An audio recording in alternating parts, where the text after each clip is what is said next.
സ്വപ്നം കാണുമ്പോൾ വാതിലും വഴികളും തുറന്നു തന്നോനെ ആരാധിക്കുന്നേ. സ്വപ്നം കാണുമ്പോൾ വാതിലും വഴികളും തുറന്നു തന്നോനെ ആരാധിക്കുന്നേ. എന്നേരെ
ശക്തിയാലെന്നെ അരമുറിക്കിയും നിൻ വഴികളിലെല്ലാം കുറവ് തീർത്തിടും.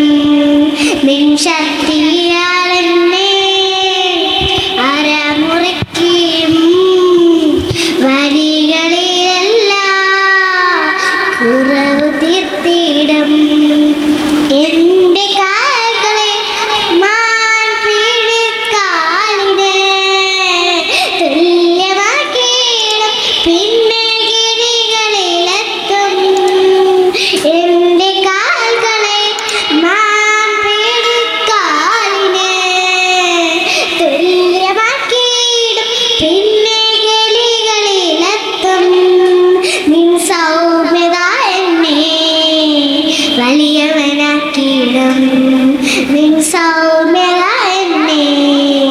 വലിയവനാക്കിയിടും. Hallelujah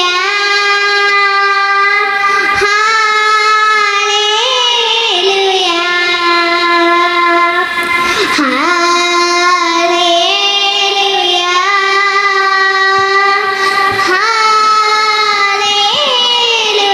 hallelujah. സ്വപ്നം കാണുമ്പോൾ വാതിലും വഴികളും തുറന്നു തന്നോനെ ആരാധിക്കുന്നേ. സ്വപ്നം കാണുമ്പോൾ വാതിലും വഴികളും തുറന്നു തന്നോനെ ആരാധിക്കുന്നേ. ദൈവം നമ്മളെ ഭൂമിയിലേക്ക് അയച്ച ദൈവത്തിൻ്റെ ഇഷ്ടം ചെയ്യാനാണ്. കാരണം ദൈവമാണ് നമ്മളെ സൃഷ്ടിച്ചത്. ദൈവം എല്ലാ മനുഷ്യരെയും ഒരുപോലെ സ്നേഹിക്കുന്നു. ദൈവം കരുണയും ദീർഘസമയം മനസ്സിലുമുള്ളവനാവുന്നു. നമ്മളെ നശിപ്പിച്ചു കളയാനല്ല, വീണ്ടെടുത്ത് രക്ഷിക്കാനാണ് യേശു ക്രിസ്തു എപ്പോഴും ആഗ്രഹിക്കുന്നത്. ദൈവവുമായി ബന്ധമുണ്ടായിരുന്നിട്ടും അനുസരിക്കാതെ പോയൊരു പ്രവാചകനാണ് യോന. ദൈവം യോന എടുത്തുകാരനെ അയച്ചു. ദൈവം യോനയിൽ കൂടി ഒരു പട്ടണത്തെ രക്ഷിച്ചു. ഒരിക്കൽ ദൈവം യോനയെടുത്ത് പറഞ്ഞു, യോന, നീ നിനവേ പട്ടണത്തിൽ പോയി അവിടുത്തെ ദേശത്തിന് വിരോധമായി പ്രസംഗിക്കണം. അവരുടെ ദുഷ്ടത എൻ്റെ സന്നിധിയിലെത്തിയിരിക്കുന്നു. യോന ദൈവത്തിൻ്റെ വാക്ക് കേൾക്കാതെ തർശീശ് എന്ന മറ്റൊരു പട്ടണത്തിൽ പോവാനായി കപ്പൽ കയറി. ദൈവം കടലിൽ ഒരു വലിയ കൊടുങ്കാറ്റുണ്ടാക്കി. കപ്പലിലുള്ളവർ ഭയപ്പെട്ടു. യോന കപ്പലിൻ്റെ അടിത്തട്ടിൽ കിടന്ന് സുഖമായി ഉറങ്ങിയായിരുന്നു. ആര് കാരണമാണ് ഈ ആപത്ത് വന്നതെന്ന് അറിയാൻ കപ്പലിലുള്ളവർ നറുക്കിട്ടപ്പോൾ യോനയുടെ പേര് വന്നു. അവർ യോനയോട് ചോദിച്ചു, നീ ആരാ, നീ എൻ്റെ ജോലി ഏതാണെന്ന് ചോദിച്ചു. അപ്പോൾ യോന പറഞ്ഞു, ഞാൻ ഇബ്രാഹിമാണ്, കടലിനെയും കരയെ സൃഷ്ടിച്ച സ്വർഗീയ ദൈവത്തെ ഞാൻ സേവിക്കുന്നു. ദൈവത്തിൻ്റെ സന്നിധി വിട്ടു വന്നതെന്നറിഞ്ഞപ്പോൾ കപ്പലിലുള്ളവർ യോനയെടുത്ത് ചോദിച്ചു, ഈ കടൽ ശാന്തമാവേണ്ടേ, ഞങ്ങൾ എന്താ ചെയ്യണ്ടേ?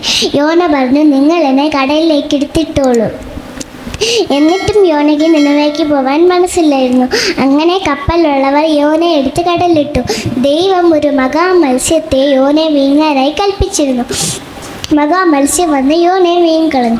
3 രാവും 3 പകലും യോന മത്സ്യത്തിൻ്റെ വയറ്റിൽ കിടന്ന് ദൈവത്തോട് നിലവിളിച്ചു. ദൈവം യോനയെ എടുത്തുകാരനെ അയച്ചു. ദൈവം പറഞ്ഞ കൽപ്പന കേട്ട് മത്സ്യം യോനെ കരയിലേക്ക് ഛർദ്ദിച്ചു കളഞ്ഞു. പിന്നെയും ദൈവം യോനയെടുത്ത് പറഞ്ഞു, യോന, നീ നിനവേ പട്ടണത്തിൽ പോയി അവിടുത്തെ ദേശത്തോട് പ്രസവിക്കണം. ഇനി 40 ദിവസം കഴിഞ്ഞാൽ ആ ദേശത്തെ മുഴുവൻ ഞാൻ നശിപ്പിച്ചു കളയും. യോന ദൈവത്തിൻ്റെ വാക്ക് കേട്ട് നിനവേ പട്ടണത്തിൽ പോയി അവിടുത്തെ ജനത്തോട് പ്രസവിച്ചു. അവിടെയുള്ള മനുഷ്യരും മൃഗങ്ങളും രാജാവുമൊക്കെ ഉപവസിച്ച് തൻ്റെ പാപങ്ങൾ ഏറ്റുപറഞ്ഞ് മനം തിരിഞ്ഞ് ദൈവവചനം കേൾക്കാൻ തയ്യാറായി. ഇങ്ങനെ ദൈവം ആ പട്ടണത്തെ മുഴുവൻ രക്ഷിച്ചു. ഇതിൽ കൂടെ ദൈവം നമ്മളെ പഠിപ്പിക്കുന്നതാണ്, ദൈവം നമ്മളോട് കരുണ കാണിക്കും പോലെ നാം മറ്റുള്ളവരും കരുണ കാണിക്കണം. ദൈവം നാം എല്ലാവരും കേട്ടേക്ക്. ആമേൻ.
മഹത്വപ്പെടുമാറാകട്ടെ.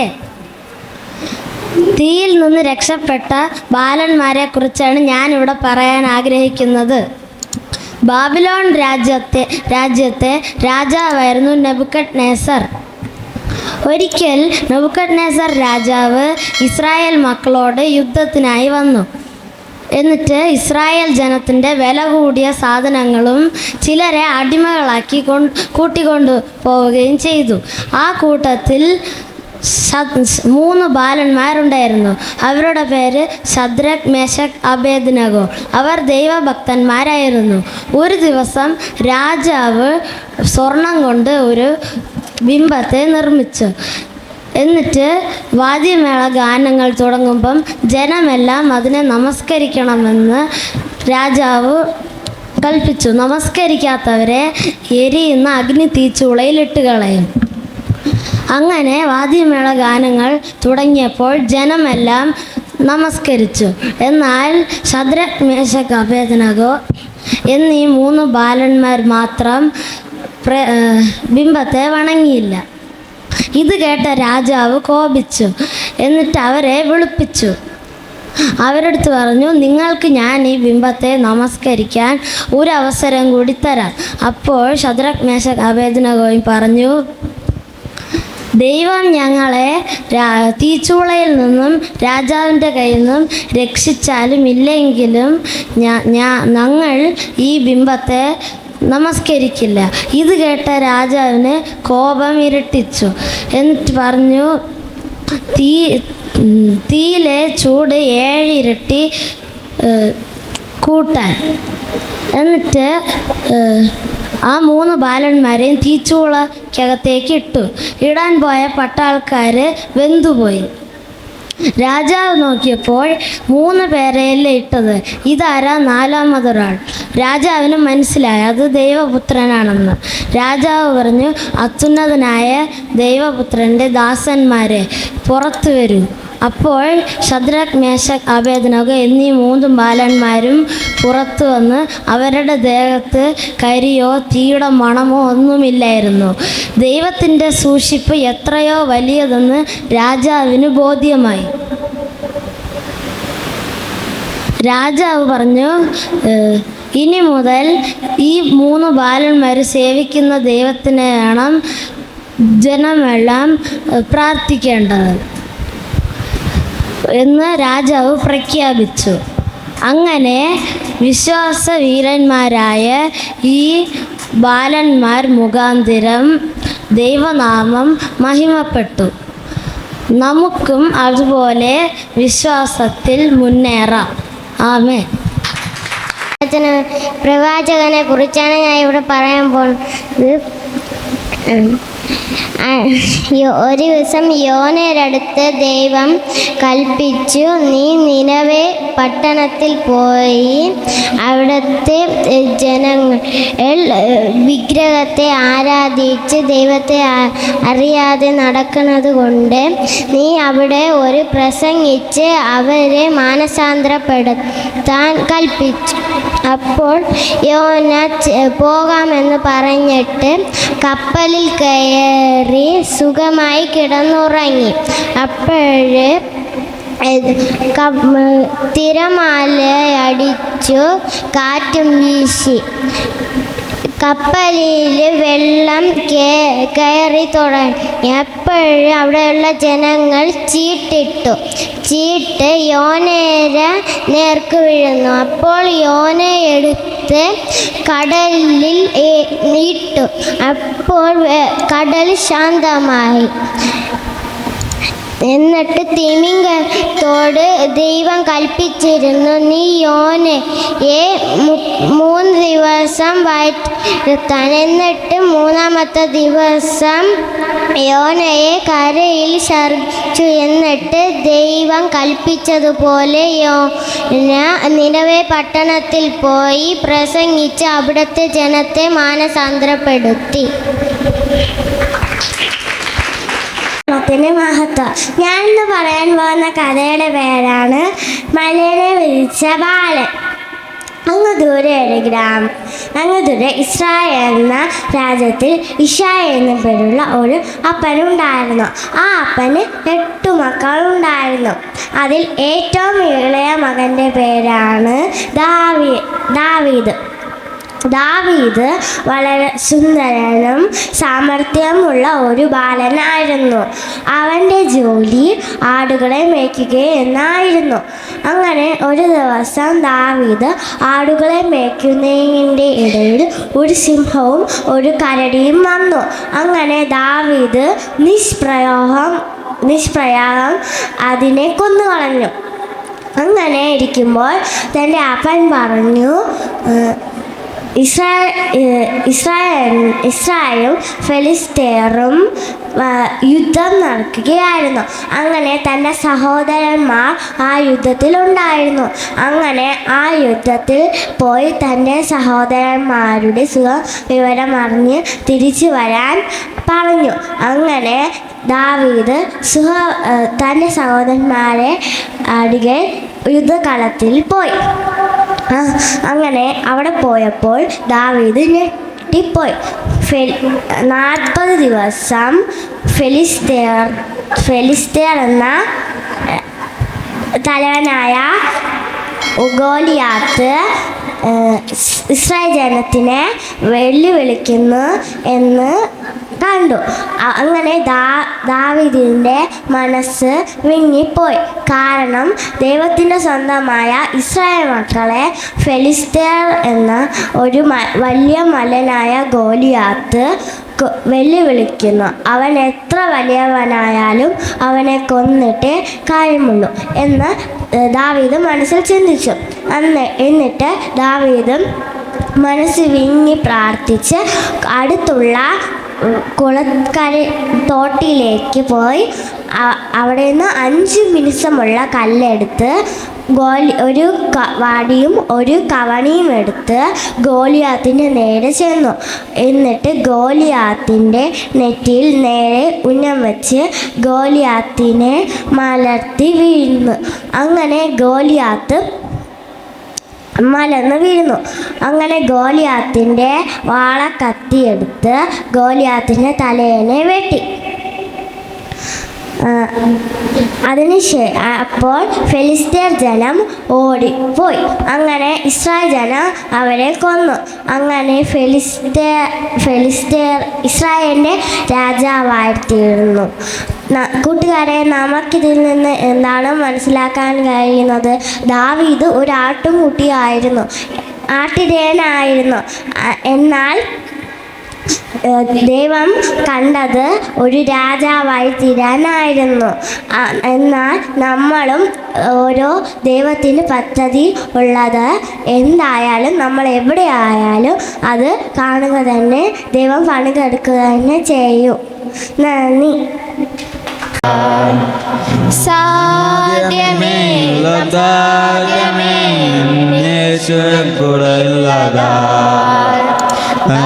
പ്രയാസങ്ങൾ വന്നിടയിലും തെല്ലുകളങ്ങുകയില്ല.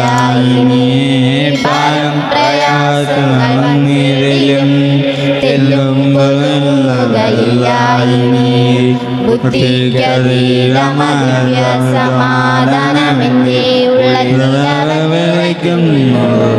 ബുദ്ധിക്കതീരമായ സമാധാനമെന്റെ ഉള്ളത്തിലവൻ നിറയ്ക്കുന്നു.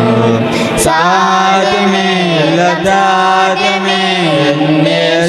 കൂടെയുള്ളതാ. ഹല്ലേലൂയ. സാധ്യമേ കൂടെയുള്ളതാ. സാത്താന്റെ ശക്തികളെ ജയിക്കും ഞാൻ, വചനത്തെ ശക്തിയായിരിക്കും ഞാൻ. സാത്താന്റെ ശക്തികളെ ജയിക്കും ഞാൻ, വചനത്തെ ശക്തിയായിരിക്കും ഞാൻ. ബുദ്ധിക്കതീരമശക്തി ദയാളിയ നടത്തുന്നു. ബുദ്ധിക്കതീരമശക്തി ദയാളിയ നടത്തുന്നു. സാധ്യമേ കൂടെയുള്ളതാ. ഹല്ലേലൂയ. സാധ്യമേ കൂടെയുള്ളതാ. അസാധ്യമായി എനിക്കൊന്നുമില്ല. എന്നെ ശക്തനാക്കുന്നവൻ മുഖാന്തരം അസാധ്യമായി എനിക്കൊന്നുമില്ല. എന്നെ ശക്തനാക്കുന്നവൻ മുഖാന്തരം ബുദ്ധിക്കതീതമാകുന്നവൻ എൻ്റെ ദൈവം എന്നെ നടത്തുന്നു. ബുദ്ധിക്കതീതമാകുന്നവൻ എൻ്റെ ദൈവം എന്നെ നടത്തുന്നു. സാധ്യമേ ഇല്ല സാധ്യമേ എന്നേശുകൂടെയുള്ളതാ. ഹല്ലേലൂയ സാധ്യമേ ഇല്ല സാധ്യമേ എന്നേശുകൂടെയുള്ളതാ. എന്നുമേഹെ വന്നിടും എൻ്റെ പ്രാണനായക, അങ്ങേ കാൺമാൻ ആശയേറുന്നേ. സ്വർലോകവാസമോർക്കുമ്പോൾ പ്രിയൻ ചാരെ എത്തുമ്പോൾ ആനന്ദം പരമാനന്ദം പ്രഭോ. സ്വർലോകവാസമോർക്കുമ്പോൾ പ്രിയൻ ചാരെ എത്തുമ്പോൾ ആനന്ദം പരമാനന്ദം പ്രഭോ. ലോകവെയിലേറ്റതാൽ വാടിത്തളർന്നിടിലും തൻ്റെ കാന്ത എത്ര സുന്ദരി. കേദാര കൂടാരങ്ങളെ സോളമൻ തിരശിലകളെ വെല്ലുന്നതാം ശോഭയുള്ളവൾ. ലോകവെയിലേറ്റതാൽ വാടിത്തളർന്നിടിലും തൻ്റെ കാന്ത എത്ര സുന്ദരി. കേദാര കൂടാരങ്ങളെ സോളമൻ തിരശിലകളെ വെല്ലുന്നതാം ശോഭയുള്ളവൾ. യെരൂനിലെ പനിനീർപ്പൂ താഴ്വരയിലെ താമര മുള്ളുകൾക്കിടയിൽ വസിക്കും കാന്തയോ. കൊടികളേന്തിയ സൈന്യം പോൽ സൂര്യചന്ദ്രശോഭ പോൽ മോഹിനിയാം കാന്തയെ ചേർപ്പാൻ. ശാരോനിലെ പനിനീർപ്പൂ താഴ്വരയിലെ താമര മുള്ളുകൾക്കിടയിൽ വസിക്കും കാന്തയോ. കൊടികളേന്തിയ സൈന്യം പോൽ സൂര്യചന്ദ്രശോഭ പോൽ മോഹിനിയാം കാന്തയെ ചേർപ്പാൻ. കണ്ണീരില്ല നാടതിൽ ശോകമില്ല വീടതിൽ എന്നു വന്നു ചേർത്തിടും പ്രിയ. അങ്ങേ കാൺമാൻ ആർത്തിയായി കാത്തിടുന്ന കാന്തയെ ചേർത്തിടുവാൻ എന്തു താമസം. കണ്ണീരില്ല നാടതിൽ ശോകമില്ല വീടതിൽ എന്നു വന്നു ചേർത്തിടും പ്രിയ. അങ്ങേ കാൺമാൻ ആർത്തിയായി കാത്തിടുന്ന കാന്തയെ ചേർത്തിടുവാൻ എന്തു താമസം. എന്നുമേഘെ വന്നി